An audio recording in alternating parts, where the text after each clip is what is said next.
प्रिय भक्तगण, भामिनी, बच्चे बच्चियां, बाल गोपाल एवं सत्संग सुनने के लिए आए हुए श्रद्धालु जन, सुने, समझें तथा विचार करें। आज का सत्संग है कि तीर्थ क्यों लगता है। सुनिए, जहां से संत हमारे गुजर चुके हैं वहीं पर तीर्थ लगता है। यानी जिस जिस स्थान पर संत पूजाए हैं, हरिनाम का गुण गाए हैं, उसी स्थान पर तीर्थ लगता है। लेकिन अब आज वहां जाने से कुछ मिलने वाला नहीं है, क्योंकि वहां से संत गुजर चुके हैं, शरीर छूट चुकी है। इसलिए वर्तमान की जरूरत है, भूत से आपका काम नहीं होगा। इस पर एक भजन सुनिए आप लोग। झूठे जाला गंगा सागर, अरे काशी वृंदावन, चारु धाम बसल हुए गुरु के चरण में। चारु धाम बसल हुए गुरु के चरण में। चारु धाम बसल हुए गुरु के चरण में। झूठे जाला गंगा सागर, अरे काशी वृंदावन में। चारु धाम बसल हुए गुरु के चरण में। चारु धाम बसल हुए गुरु के चरण में। आश्रम बनौला जहाँ सदगुरु ज्ञानी। आश्रम बनौला जहाँ सदगुरु ज्ञानी। आचरण छुअौला जौन नदिया के पानी। आश्रम बनौला जहाँ सदगुरु ज्ञानी। आचरण छुअौला जौन नदिया के पानी। उह भयल तीर्थ ना। देखिए, संत लिखते क्या है कि वही तीर्थ है जहां पर संत जिस नदी में अपने चरण को छुआ दिए, उसी स्थान पर तीर्थ लगता है। देखिए, अरे वह भयल तीर्थ ना झूठाई हो कथन में। चारु धाम बसल हुए गुरु के चरण में। चारु धाम बसल हुए गुरु के चरण में। चारु धाम बसल हुए गुरु के चरण में। उह भयल तीर्थ ना झूठाई हो कथन में। चारु धाम बसल हुए गुरु के चरण में। चारु धाम बसल हुए गुरु के चरण में। दूसरी लाइन क्या कहती है कि कपिला मुनि का आश्रम गंगा सागर पावन। देखिए, गंगा सागर जहां आप लोग तीर्थ करने के लिए जाते हैं, वह कपिल मुनि का आश्रम है। कपिला मुनि का आश्रम गंगा सागर पावन। अकरला नहान जहां नारी नर सज्जन। हो करला नहान जहां नारी नर सज्जन। कितना महान होले। विचार कीजिए कि संत कितने महान हैं। कितना महान होले संत सोचाऊं, चारु धाम बसल हुए गुरु के चरण में। चारु धाम बसल हुए गुरु के चरण में। कितना महान होले संत सोचा मन में। चारु धाम बसल हुए गुरु के चरण में। चारु धाम बसल हुए गुरु के चरण में। तीसरी लाइन क्या कहती है कि जमुना कब पावन हुई?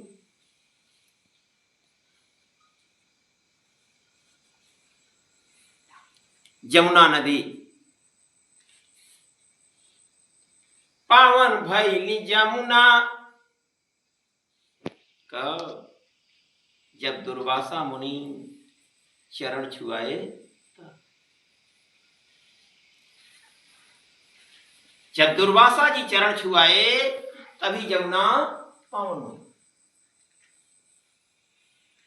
और आज देखिए लोग जमुना में जाकर के अपना वहां का नजारा भी देखते हैं, स्नान भी करते हैं। आज कीर्ति फैली हुई है, लेकिन जहां भी कीर्ति फैली है वहां संतों की ही देन है।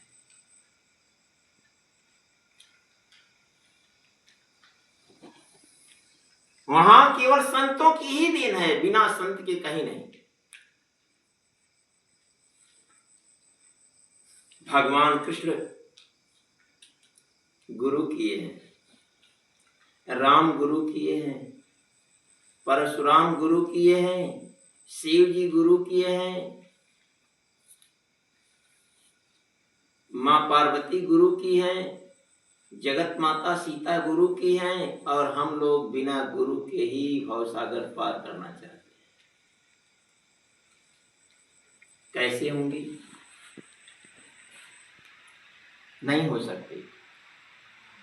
अब आप लोग विचार कीजिए कि जो अवतार हैं, जगत माता हैं, त्रिदेव हैं, वे लोग सद्गुरु करके उनके गुणों का गुणगान किए तब बेड़ा पार होगा। और हम लोग किस खेत की मूली हैं जो गुरु करने से कतराते हैं। जड़ वस्तु मंदिर में जाकर के, पीपल के पेड़ के नीचे जाकर के, तुलसी के पेड़ के नीचे जाकर के याचना करते हैं, जल में जाकर के याचना करते हैं, उससे कुछ नहीं होगा। जड़ सत्ता आपके प्रश्न का उत्तर नहीं देगी, कभी नहीं दे सकती। जड़ सत्ता से कोई उत्तर नहीं आएगा। उत्तर जब भी मिलेगा तो चेतन से चेतन मिले, और मिले प्रश्न का उत्तर नाम धनी बिनु चेतन के नहीं मिलेगा उत्तर।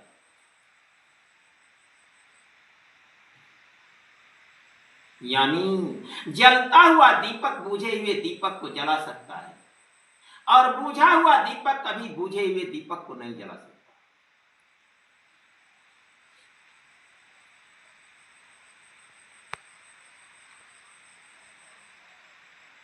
हमेशा चेतन की जरूरत है। जैसे आप लोग अपने बच्चों को पढ़ाते हैं, हो सकता है कि आप लोग भी पढ़े ही होंगे, तो कोई जीता जागता अध्यापक आप लोगों को pढ़ाया होगा, न कि जिस अध्यापक की शरीर छूट गई होगी उनकी फोटो आपका सवाल नहीं लगा सकती। तो हमेशा वर्तमान की जरूरत है। बिना वर्तमान के कल्याण होने वाला नहीं है। जब भी कल्याण होगा तो वर्तमान से होगा, कोई कार्य होगा तो वर्तमान करेगा। भूत प्रमाण देने के लिए होता है कि आप लोग ऐसे थे, उन्होंने मंदिर बनाना या किसी संत की मूर्ति आश्रम में बैठाना गुनाह नहीं है। इसलिए बैठाई जाती है मूर्ति कि वो भी कभी इंसान थे, किसी माता पिता के संतान थे, तो उन्होंने कौन सा ऐसा कर्म किया कि आपके चले जाने के बाद भी आपका नाम इस नश्वर जगत में अमर है। उस कर्म को ढूंढ करके जब आप कार्य करेंगे, यदि सफल हो गए तो आपका भी नाम इस नश्वर जगत में अमर हो जाएगा, न कि उस जड़ सत्ता रूपी मूर्ति को पूजने से कल्याण होने वाला नहीं। कर्म ढूंढना होगा और वर्तमान से कर्म पूछ करके करना होगा। मुनि भारद्वाज जी का आश्रम प्रयाग हो, अजगता विदित उनकर भगति और त्याग हो।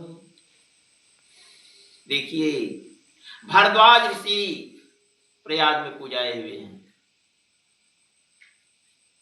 उनके चलते प्रयाग प्रसिद्ध है। हर जगह संतों की ही देन है।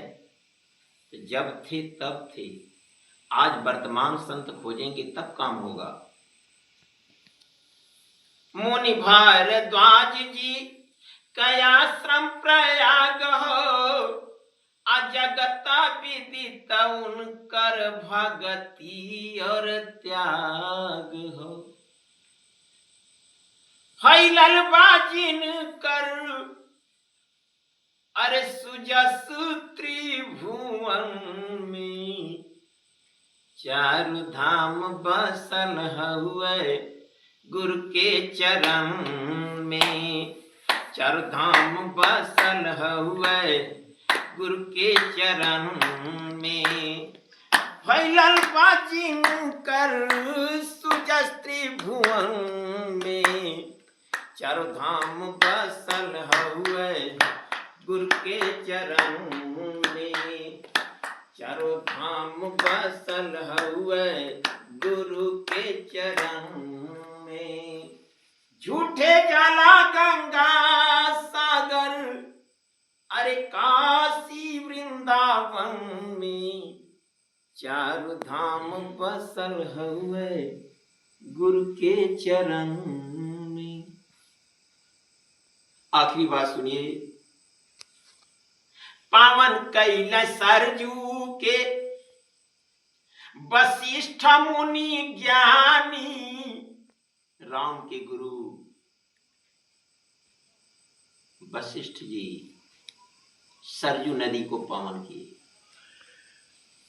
पावन कैल सरजू के वशिष्ठ मुनि ज्ञानी, अनाम धानी राम जिनकर महिमा बखानी।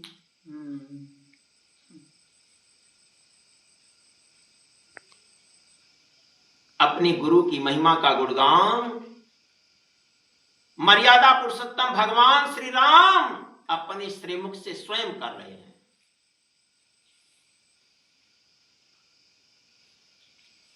क्या कर रहे हैं? जिस समय लंका पर विजय प्राप्त करके अंगद, नल, नील, हनुमान, जामवंत, सुग्रीव, विभीषण और निखाद राज के साथ जब अयोध्या लौटते हैं तो अपने सभी मित्रों से कहते हैं कि ये मेरे गुरुदेव हैं, इनको प्रणाम करो। देखिए, शिक्षा दे रहे हैं प्रणाम करने के लिए। किसको? संत। और हम लोग किसको प्रणाम करने जाते हैं? निर्जीव सत्ता को। और अपने मित्रों से कहते हैं कि गुरु वशिष्ठ कुला पूज हमारे, अति न किया कृपा दनुजरन मारे। संत की सेवा, संत की पूजा, संत का ध्यान, संत को प्रणाम करने की शिक्षा दे रहे हैं मर्यादा पुरुषोत्तम भगवान राम। राम साधारण इंसान का नाम नहीं है, राम भगवान है।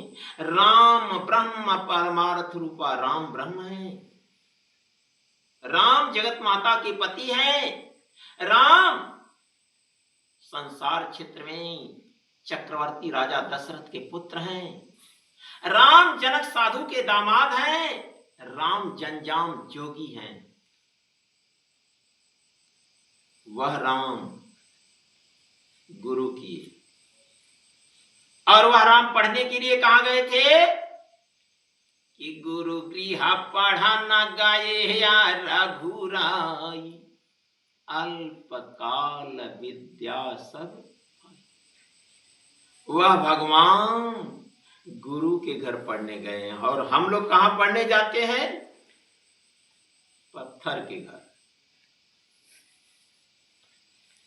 तांबा की बनी मूर्ति के पास,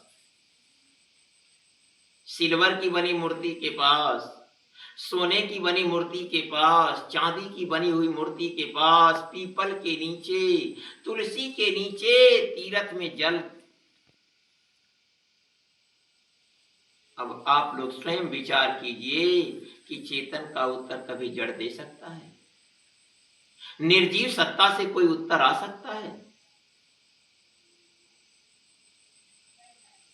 यानी राम जी के कहने का मूल भाव यही है कि संत सेवा ही मुक्ति द्वार है। पावन कैल सरजू के अरे वशिष्ठ मुनि ज्ञानी, अनाम धनी राम जिनकर महिमा बखानी।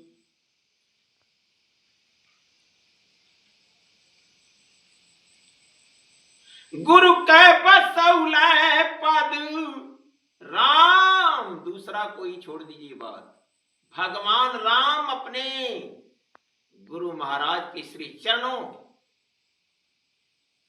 को अपने नयन में बसाते हैं, अपने विद्या के हृदय में बैठाते हैं।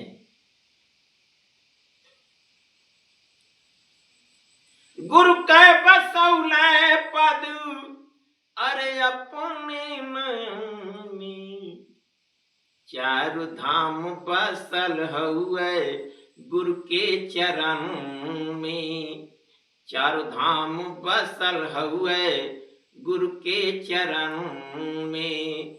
गुरु के बसौलै पद अपने नयन में, चारु धाम बसल हुए गुरु के चरण में, चारु धाम बसल हुए गुरु के चरण में। झूठे जाला गंगा सागर अरे काशी वृंदावन में, चारु धाम बसल हुए गुरु के चरण में। एक बार प्रेम से बोलिए श्री सद्गुरु भगवान की जय, सच्चे दरबार की जय, सच्चिदानंद भगवान